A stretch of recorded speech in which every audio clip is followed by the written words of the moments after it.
Merci d'être avec nous. Emmanuel Macron prend la parole. Pas de capitulation de l'Ukraine, dit-il. En revanche, il affirme que l'Ukraine ne peut pas récupérer ses territoires par des moyens militaires. On va l'entendre, on va entendre les déclarations fracassantes de Donald Trump. Il renforce encore son attaque contre Volodymyr Zelensky. Bonsoir, merci beaucoup d'être là, Gérard Haro. Bonsoir. Il faut peut-être écouter ce soir le président de la République. D'abord, il va rencontrer lundi Donald Trump et il se pose tout de suite à niveau, puisque la France aussi est une puissance nucléaire. Nous, on a la dissuasion nucléaire, ce que n'ont pas les autres en Europe. Les Britanniques l'ont avec nous, mais ils sont plus dépendants des Américains. Et nous, dans toutes les capacités du jeu, on est vraiment indépendants. Mais nos partenaires européens ont progressivement réinvesti ces dernières années, mais pour beaucoup, dépendent encore des Américains. Gérard Haro, leur relation, vous connaissez et l'un et l'autre, leur relation est-elle bonne ? Entre qui et qui ? Entre Emmanuel Macron et Donald Trump. Oui, le président de la République avait réussi à établir une relation avec Donald Trump. Vous savez, c'était il y a toujours des chaos. Il y en a eu notamment autour du 11 novembre 2018 que j'ai dû gérer. Mais sinon, Emmanuel Macron a toujours su qu'il ne fallait surtout pas attaquer, critiquer publiquement Donald Trump, et il ne l'a jamais fait.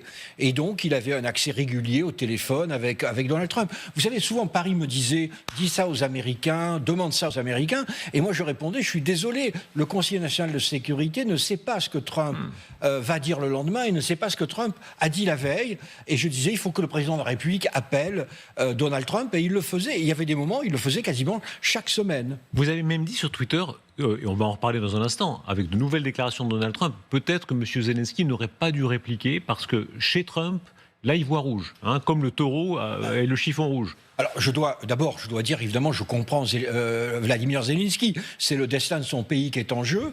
Mais d'un point de vue tactique, moi, on m'avait dit... Vous savez, le 11 novembre 2018, Trump était à Paris pour la cérémonie. Ça avait été un désastre pour Trump.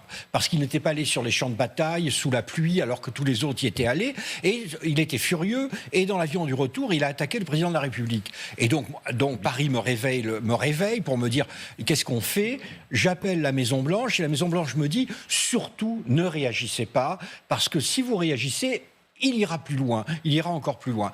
Nous, Paris m'a écouté, on n'a pas réagi, et 2 jours plus tard, Trump appelait Emmanuel Macron, et ça se passait très bien. Est-ce qu'il y a une marge possible ? Écoutez Donald Trump qui lui aussi annonce la visite, ça va être un moment évidemment très important, on le suivra ici sur LCI, il va recevoir le président français.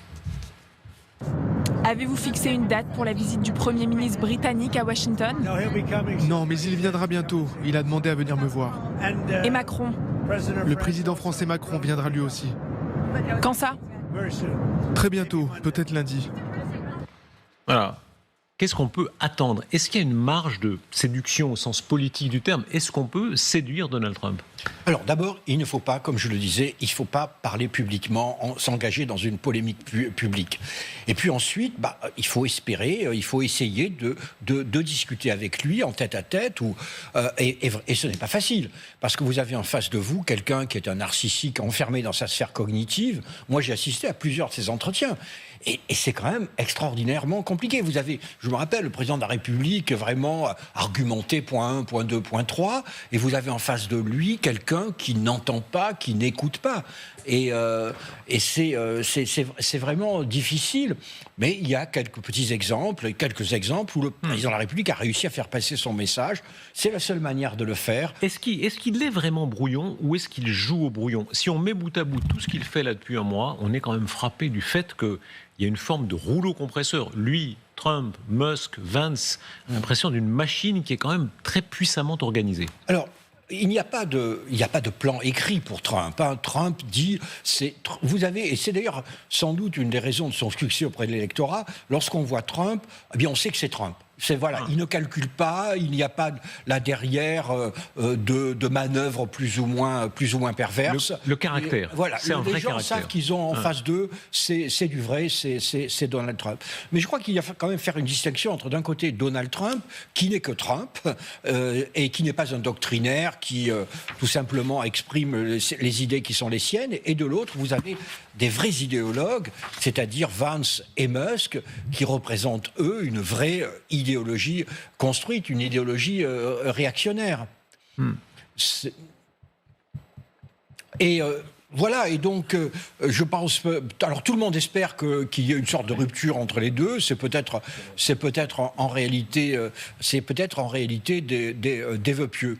Mais vous avez raison de dire, ils avaient préparé cette fois-ci leur arrivée au pouvoir, ce qui n'était pas le cas en 2017. Et il déroule en effet le tapis des mesures. Il y aura fort à faire parce que Donald Trump est dans son registre, dans une phase extrêmement offensive contre Volodymyr Zelensky notamment. Parce qu'on l'a compris, la France, et on va entendre d'autres déclarations d'Emmanuel Macron, prend une position un peu différente, mais enfin, c'est l'extrême violence du président Trump contre le président Zelensky. Il l'a traité d'illégitime, il a dit dictateur sans élection. Et là, vous allez l'entendre, la version orale, non seulement il n'atténue pas, mais à l'oral, il durcit encore le ton. Il refuse les élections. Il a fait un mauvais score dans les vrais sondages ukrainiens. Comment pourrait-il faire un bon score alors que chaque ville se fait démolir ? C'est difficile d'avoir un bon score. Quelqu'un m'a dit « Oh, les sondages sont bons ». Vous plaisantez. Toutes les villes sont en train d'être démolies.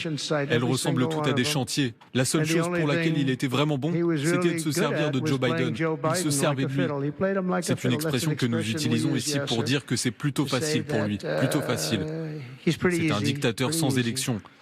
Zelensky ferait mieux de se dépêcher, sinon il ne lui restera plus de pays. Il faut qu'il se dépêche. Il faut vraiment qu'il se dépêche.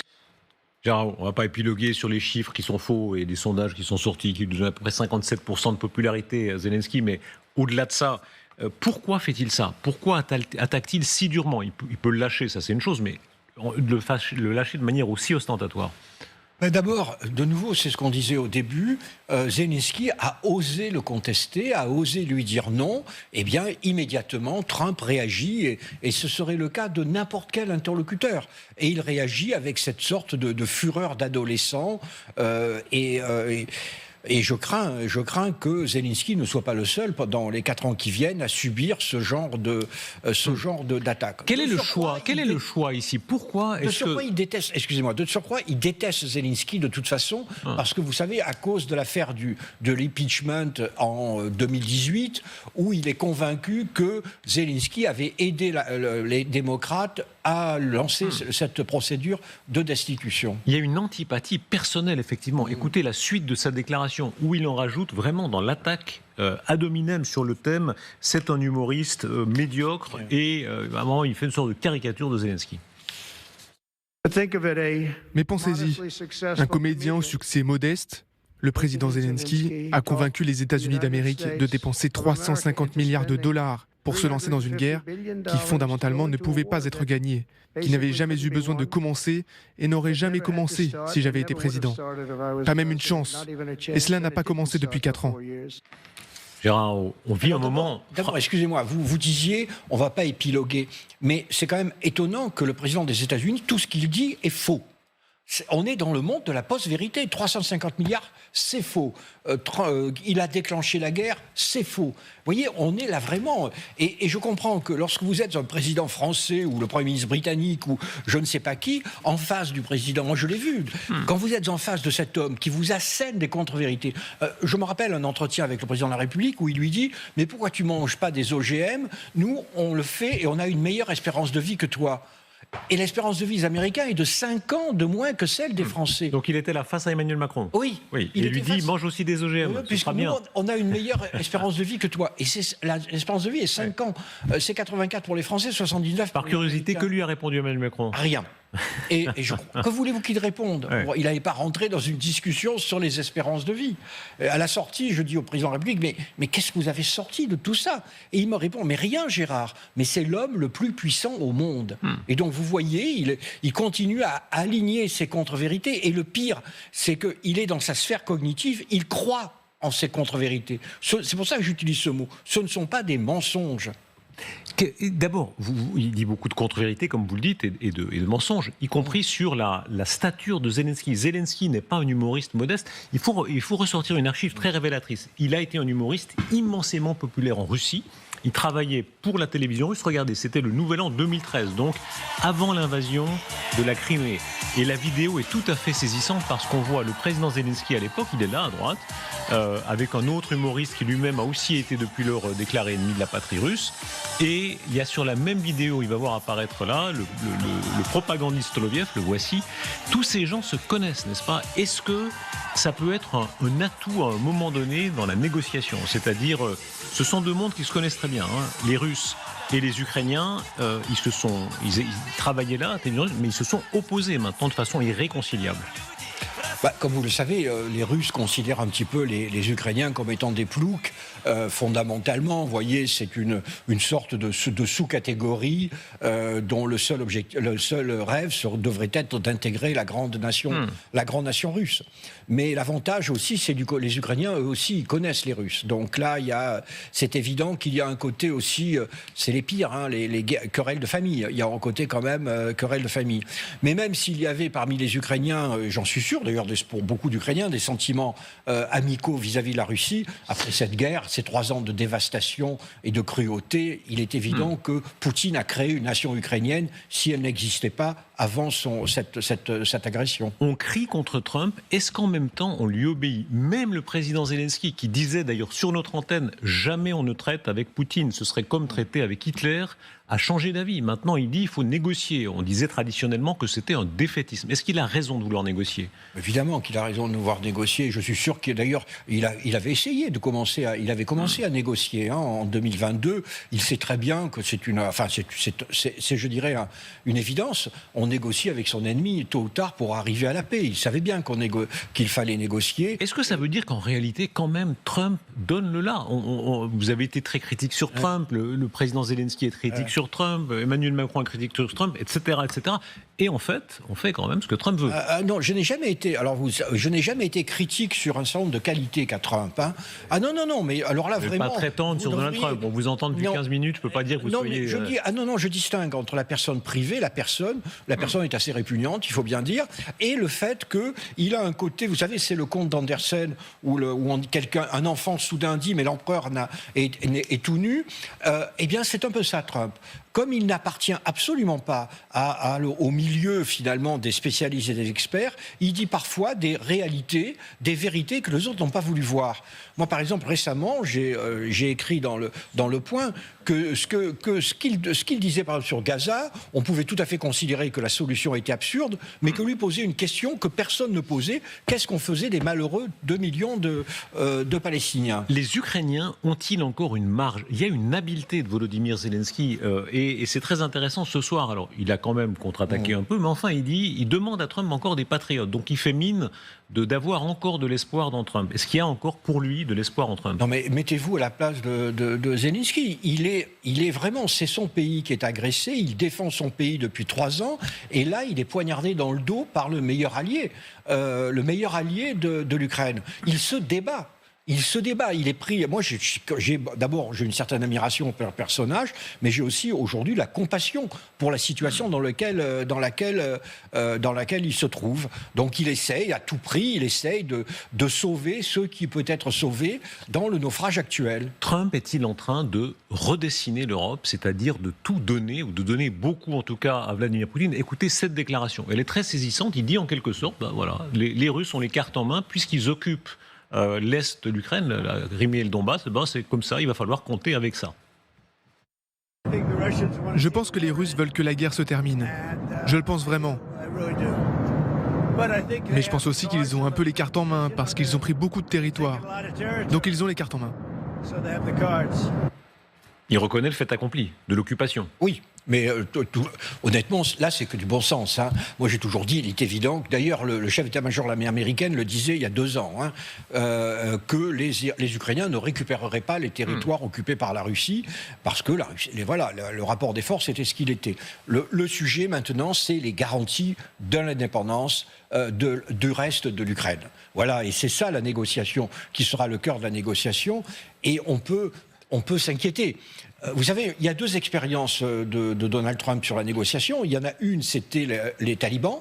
Il a tout laissé, tout lâché. Je connais le négociateur américain qui me disait qu'il appelait la Maison-Blanche. On lui disait, mais non, le président veut un accord, il veut un accord. Et donc, ça pourrait être ça. Ou alors, la Corée du Nord, où il s'est lassé. et il est rentré chez lui. Et on pourrait penser aussi que s'il voit que les Russes, les Ukrainiens, tout ça c'est un peu compliqué, il peut dire j'ai essayé et je m'en désintéresse. Et dans les deux cas, la question centrale est posée aux Européens. Maintenant, c'est aux Européens de se préparer au pire. On est obligé, toujours, dans les relations internationales, de se préparer au pire. Vous dites, je ne croyais pas qu'on puisse récupérer par la voie militaire les territoires. Oui. Ouais. Aujourd'hui, le cap, c'est que la France le dit formellement. Il faut écouter Emmanuel Macron ce soir. Je crois que c'est la première fois que, de cette manière-là, la France déclare, c'est quand même un cap, que par la voie militaire, l'Ukraine ne peut pas récupérer le Donbass et la Crimée. Tout le monde n'est pas d'accord là-dessus. Une partie des Ukrainiens considère qu'il y a encore un espoir militaire, mais écoutez les propres mots du président de la République. Depuis 3 ans, cette situation est là. L'Ukraine a formidablement résisté, mais la situation est évidemment très préoccupante. Quel est notre objectif ? Une paix durable et solide. Une paix parce que vous le voyez bien, ça ne peut pas durer. Et en quelque sorte, l'Ukraine ne peut pas reconquérir par la voie militaire ses territoires. Et la Russie ne peut pas, par une voie militaire, aller beaucoup plus loin. Et le bilan humain est énorme. Alors, il dit bien évidemment que la Russie non plus ne peut pas avancer, mais enfin, dire aujourd'hui, il est impossible que l'Ukraine puisse reconquérir par la voie militaire la Crimée et le Donbass. Vous savez que c'était ce que pensaient tous les états-majors des armées européennes, les états-majors avec lesquels j'ai des contacts. Personne n'a jamais pensé que le rapport des forces était évident sur le terrain. Est-ce qu'on a menti aux opinions ? Non, je ne sais pas si on a menti. Le terme mentir n'appartient pas à la vie politique. Ah, vous l'avez utilisé pour Trump avec moins de scrupules il y a quelques minutes. Non, j'ai dit contre-vérité. Ah non, contre-vérité. J'ai dit justement ce ne sont pas des mensonges. Non, je ne sais pas. Moi, vous savez, depuis le début, depuis 2022, je suis un peu marginal dans les débats sur les plateaux de télévision. Moi, je dis depuis le début, regardez, les chiffres sont sans appel. Et donc, alors que tout le monde appelait à la victoire totale, voilà, c'est comme ça. Est-ce qu'il y a une incohérence des Européens ? Le président de la République dit il y a une menace existentielle. Il y a un certain nombre de dirigeants européens qui disent la Russie nous menace, tôt ou tard, elle nous menacera encore davantage. Et en même temps, on ne veut pas aider l'Ukraine à reconquérir par les armes ces territoires. Ça paraît incohérent. Ou on y croit, ou on n'y croit pas. Non, vous savez, c'est beaucoup plus compliqué que ça. Le problème de nos dirigeants, c'est que ce sont des démocraties. Vous savez, j'ai écrit un livre sur, vous le savez, la France de l'entre-deux-guerres. Mais ce n'était pas Édouard Daladier qui était un imbécile ou un lâche. C'était que l'opinion publique française ne voulait pas faire la guerre. Ils avaient connu l'horreur de la Première Guerre mondiale. Et aujourd'hui, les opinions publiques européennes, on le sait très bien, ne veulent pas mourir pour l'Ukraine. Voilà. Et donc, c'est ça. Et nos dirigeants se débattent entre, d'un côté, la conviction qu'avait, quand il va à Munich, Daladier en 1938, il sait qu'il fait une bêtise. Il sait qu'il faudrait défendre la Tchécoslovaquie, mais politiquement, il ne le peut pas. Eh bien, nos dirigeants, c'est la même chose. Ils savent bien, au fond d'eux-mêmes, que l'intérêt de l'Europe, ce serait de défendre, de nous battre aux côtés de l'Ukraine, mais ils savent que l'opinion publique ne le permet pas. Est-ce qu'un traité de défense, un traité d'alliance serait possible ? C'est-à-dire s'engager, parce que quand on est vraiment ami, on vient en aide à un ami. Est-ce que ce serait possible que la France signe, comme ça a été le cas avec la Pologne en d'autres temps, si la Russie attaque à nouveau l'Ukraine, on se bat avec elle, on entre en guerre? Je vous déconseille d'utiliser le précédent du traité d'alliance avec la Pologne. Ça n'a pas très bien fini. Ça n'a pas très bien fini. Mais un traité d'alliance doit être voté par le Parlement. Est-ce que vous pensez que le Parlement français aujourd'hui dirait, eh bien oui, si la guerre reprend, nous sommes prêts à nous battre aux côtés de l'Ukraine? Poser la question, c'est y répondre. Il n'y a pas de majorité au Parlement pour voter un tel traité d'alliance. Est-ce que ça n'est pas la réponse quand même à la question ? La classe politique ne croit pas vraiment que la Russie soit un danger mortel. Si c'était le cas, on ne réagirait pas comme ça. Ça dépend quelle classe politique. La classe politique française, vous dites. Parce que la classe politique polonaise ou suédoise ou finlandaise, elle le sait. Pour elle, c'en est un. Mais il faut éviter vraiment cette rhétorique excessive. Non, la Russie n'est pas une menace existentielle pour la France aujourd'hui. Mais la Russie est une menace pour nos intérêts de sécurité.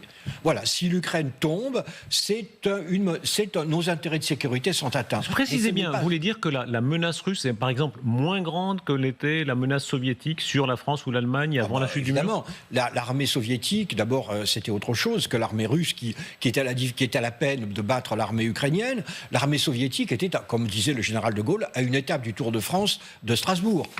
Donc c'était par le saillant de Fulda. Donc là, on était dans une toute autre différence. Supposons que la Russie l'emporte sur l'Ukraine. C'est une menace directe, vitale, pour les États baltes, pour la Pologne, la Roumanie, la Suède, la Finlande, mais pas pour nous. Mais nous sommes les alliés et les partenaires de ces pays. Je suis très frappé de ce que vous dites là. Le colonel Goyard, hier, sur notre antenne, disait la même chose. Il disait, en fait, le risque militaire classique est moins grand aujourd'hui que pendant la guerre froide. Bon. Beaucoup moins grand, alors, oui. Comprenez que pour beaucoup dans l'opinion, on ne comprenne pas très bien cette espèce de langage. Les uns disent menace existentielle, et dans la phrase d'après, on dit oui, mais en fait, c'est surtout des cyberattaques et de l'infiltration, c'est pas vraiment une menace militaire. Moi, je ne dis pas ça. Le problème, vous avez raison, en réalité, les Français, les citoyens, vivent depuis 70 ans dans un monde très particulier, qui est le monde, finalement, de la sphère américaine, sous la bannière étoilée. Et donc, on a oublié un petit peu les réalités géopolitiques, celles qui ont dirigé la politique étrangère depuis des siècles, voire plus. Et donc, tout Français des années 30, le débat autour de Munich, d'ailleurs en 1938 le prouvait, c'est que la sécurité de la France dépend évidemment également de la sécurité de la Pologne, de la sécurité de l'Europe de l'Est. Mais voilà. Mais il y a eu certains qui ont dit on lâche la Tchécoslovaquie et c'est pas une menace existentielle. Lâcher l'Ukraine aujourd'hui. Voilà, ce n'est pas une menace existentielle. On a quand même 2500 kilomètres qui nous séparent des Russes, avec les Allemands, les Polonais, les Roumains entre-temps. Mais notre sécurité en est entamée. La Russie est-elle en train de se réinstaller ? On entend des choses inouïes. Par exemple, sur ce plateau, Bernard Kouchner, il y a 2 jours, disait, il l'espérait évidemment pas, mais c'est pas exclu que la Russie revienne même dans le G7. Redevenant G8. Vous savez, aujourd'hui, on est en train de négocier le communiqué du prochain G7 et les États-Unis, la délégation américaine refuse qu'on reprenne la phrase habituelle de ce genre de communiqué où on rappelle que la Russie a agressé l'Ukraine et qu'on soutient l'Ukraine. Voyez où on en est. Moi, mon inquiétude dans cette affaire, d'ailleurs, que si l'Ukraine tombe, ce sont les États baltes. Parce que si Trump lâche l'Ukraine, il est évident que Trump ne va pas faire la guerre pour l'Estonie et la Lettonie, qui sont des pays de tout petits pays et des pays évidemment vulnérables. Et donc le lendemain quasiment de ça, de la victoire de Poutine en Ukraine, qu'est-ce qui va arriver en Estonie et en Lettonie ? Et ça, c'est une nouvelle question pour les Européens. Ce sont nos alliés et nos partenaires de l'Union européenne. Est-ce qu'une certaine fibre russophile, certains disent pro-russe, va en quelque sorte renaître ? Le plus puissant pays du monde donne le ton. Rappelons ce que la France, il y a une tradition française. Regardez les archives. 1966, le général de Gaulle se rend en Union soviétique et 11 jours. Pour les Américains, c'était inimaginable. Là, c'est le moment où il est à Kiev, d'ailleurs.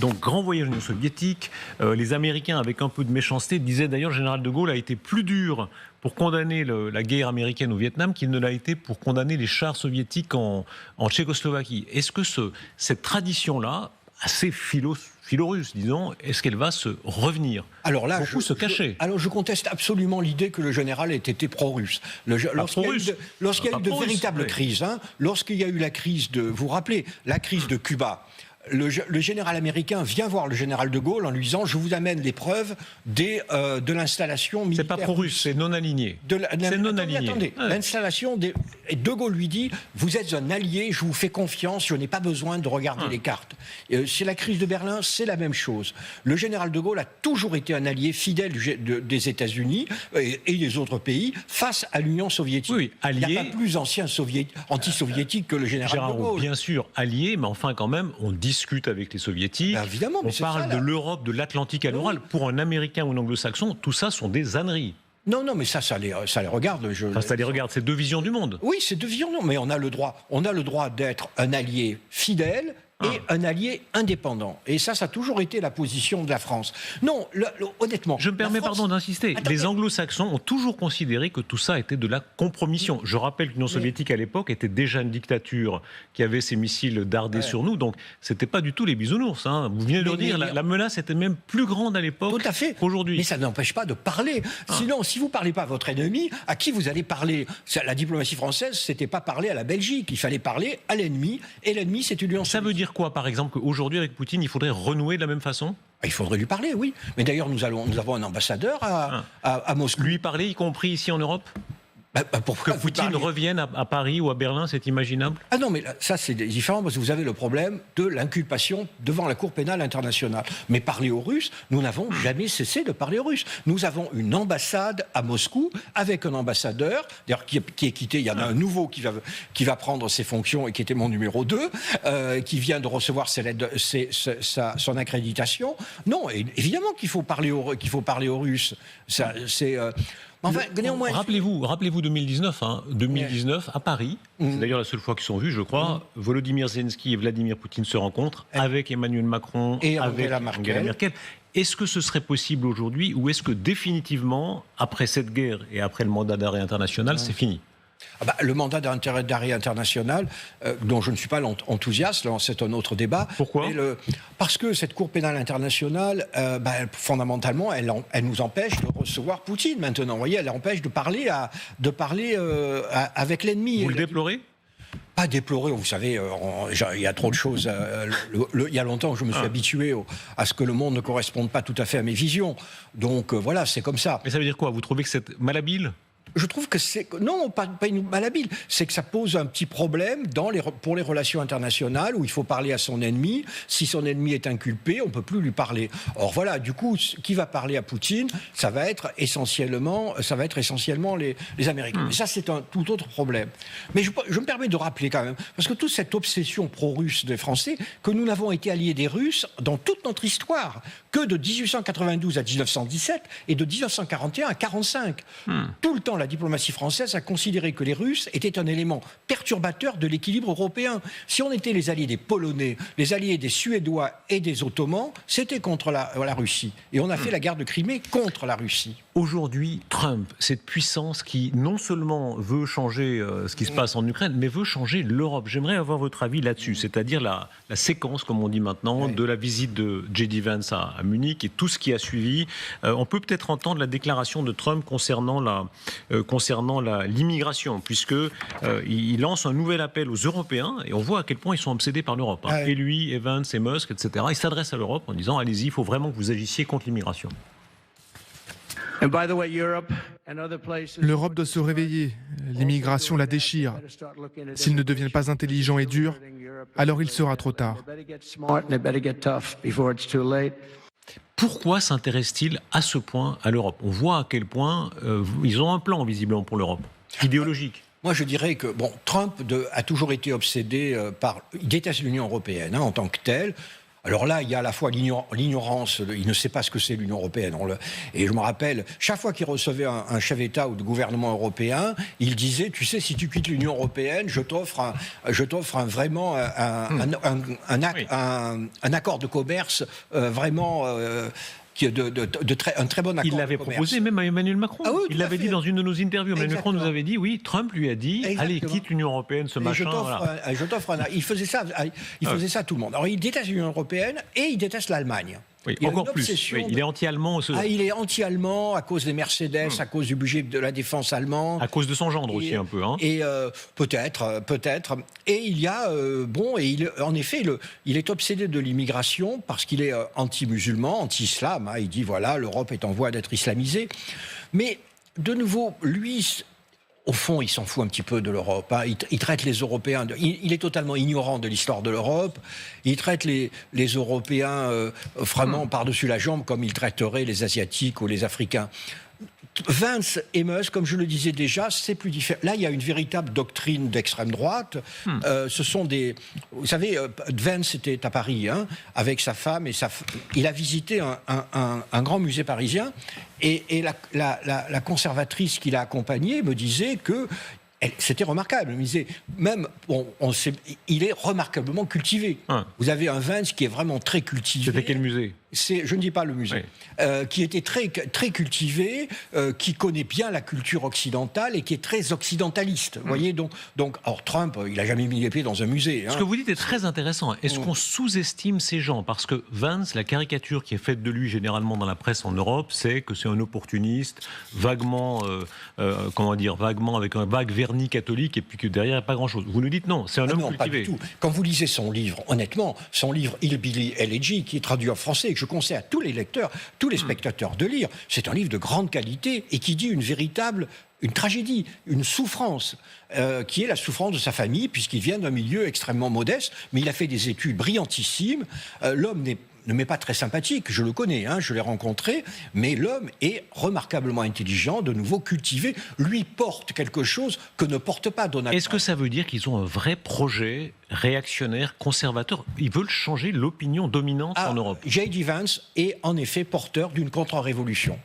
C'est vraiment, il est porteur d'une contre-révolution, donc réactionnaire au sens de la science politique. C'est très très clair, le retour d'une certaine civilisation chrétienne, masculine, hétérosexuelle et blanche. Se peut-il qu'on vive ça? C'est-à-dire que de la même façon qu'en 67-68, il y a eu une révolution. Les États-Unis ont amené une révolution libertaire. On n'a plus du tout parlé des mœurs, par exemple, de la même manière.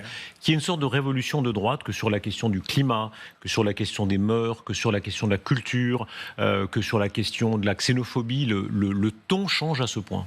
Ah mais c'est une évidence pour quelques...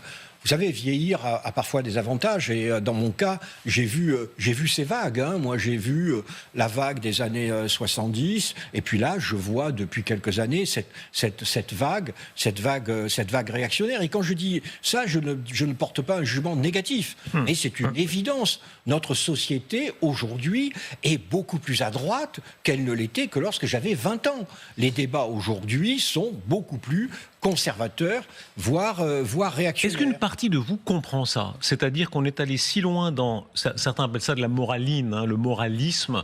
Il y avait à votre place Dupond-Moretti l'autre jour, et dans son spectacle, à un moment donné, sur scène, il allume une cigarette. Et moi, je prône pas la cigarette, évidemment. C'est pas bien de fumer, c'est dangereux, enfin tout ce qu'on voudra, mais la salle, il y a un petit frisson dans la salle, parce que allumer une cigarette sur une scène aujourd'hui, ça paraît presque un acte subversif. On est tellement habitué à dire faut pas fumer, faut pas boire, etc., etc. Moi, je réagis en termes purement analytiques. J'exprime pas mon opinion. Vous êtes un monstre froid, je le sais bien. Mais il se trouve que mon frère est médecin de campagne.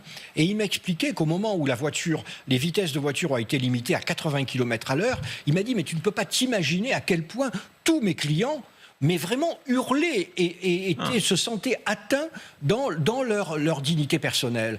Et autre exemple, l'exemple des jeunes hommes sans diplôme latinos qui ont voté à 20 points de plus pour Donald Trump en 2024 qu'ils avaient voté en 2020, parce que d'une certaine manière, la masculinité un peu caricaturale qui était la leur, c'était un peu la seule chose qu'ils avaient. Et elle était contestée. Et donc ça suscite une révolte. Je ne dis pas que c'est bien ou mal, c'est pas ma présence ici. Je ne suis pas là pour dire ça, mais c'est vrai qu'il y a une révolte d'une partie de la population qui considère que son mode de vie est attaqué par ses exigences. Un dernier mot sur Trump, sa manière de travailler. Vous êtes un des Français, des rares Français l'ayant vu au travail. Il y a ces révélations du Huffington Post. Alors évidemment, c'est la presse qui ne l'aime pas et joue sur le thème. Depuis un mois de pouvoir, il est sans arrêt à Mar-a-Lago, en tout cas 9 jours sur les 30, et il fait du golf. Voilà. Et quand on voit les images, le commentaire facile, c'est de dire, regardez, il fait rien, en réalité, c'est un amateur. Quand on va plus en détail, on voit que c'est un centre du pouvoir. Il a reçu là Madame Meloni, il travaille là-bas avec Musk. Est-ce qu'on sous-estime Trump? Est-ce qu'il est plus travailleur, plus organisé en réalité que ce qu'on dit? Moi, vous savez, j'étais allé voir, la première fois qu'il a reçu Xi Jinping à Mar-a-Lago, justement, j'étais allé voir le conseiller national de sécurité. Je lui avais dit, qu'est-ce que vous avez mis dans la note d'entretien, le dossier qui est préparé pour le président? Et il m'avait répondu, le président Trump n'a pas besoin de note d'entretien. Et donc après, on a toujours vu, moi je l'ai vu lorsqu'il était face au président Macron, il arrive les mains dans les poches. Et il dit fondamentalement ce qui lui passe par la tête. Alors il a quelques idées forces, et peut-être que ça suffit, hein, mais en réalité, non. Est-ce que c'est une autre manière de travailler ? C'est-à-dire, il y a des politiciens classiques qui ont toujours fait ça. Il y a les politiciens de dossier, et il y a des politiciens intuitifs. En France, il y en a beaucoup. Oui, on connaît beaucoup de politiciens qui n'utilisent pas leur dossier. Ça, j'ai une expérience. Et qui font des carrières moins brillantes. Allez, soyons honnêtes. Voilà, exactement. Tout le monde me dit qu'en réalité, il regarde Fox News quasiment en continu et qu'il réagit par rapport à Fox News à partir de quelques idées. Et comme il ne travaille pas ses dossiers, ça lui permet aussi d'étaler toutes ses contre-vérités. Mais parce qu'il a rien lu, mais il est convaincu. Quelqu'un lui a dit, vous savez, son bureau, le bureau Val, le fameux bureau Val, est une sorte de grand happening. Les portes sont ouvertes et vous avez des gens qui rentrent, qui sortent, et on ne sait pas ce qui s'y fondamentalement ce qui s'y dit. Est-ce que vous êtes sûr qu'on se laisse pas un peu piéger ? Moi, je suis frappé. En général, quand on dit un tel ne travaille pas, quand quelqu'un a une carrière comme ça n'est jamais vrai. Je ne sais pas si vous vous rappelez de Talleyrand, par exemple. Il y a eu des milliers de biographies où on disait qu'il était paresseux. Et enfin, biographie de Varesquiel qui est fantastique, on découvre que Talleyrand travaille énormément. Il n'y a pas de réussite sans travail. Ça dépend comment on travaille. Hein. Mais il est évident, moi je suis le premier à le dire et depuis le début, que Trump a du génie. S'il a été élu 2 fois président des États-Unis, c'est pas par hasard. Il a eu le génie de comprendre la crise du peuple américain. Et il a le génie de sentir le peuple américain. Et vous avez raison, il y a de multiples manières de travailler, mais en tout cas la sienne n'est certainement pas fondée sur la lecture des dossiers. Alors, génie, pour le meilleur ou pour le pire, vont nous rejoindre sur ce plateau. Merci beaucoup, Gérard Haraud. Et je recommande votre livre. Nous étions seuls sur les années 30 et ce qui s'est passé en 38 en particulier, parce qu'effectivement, il est extrêmement éclairant.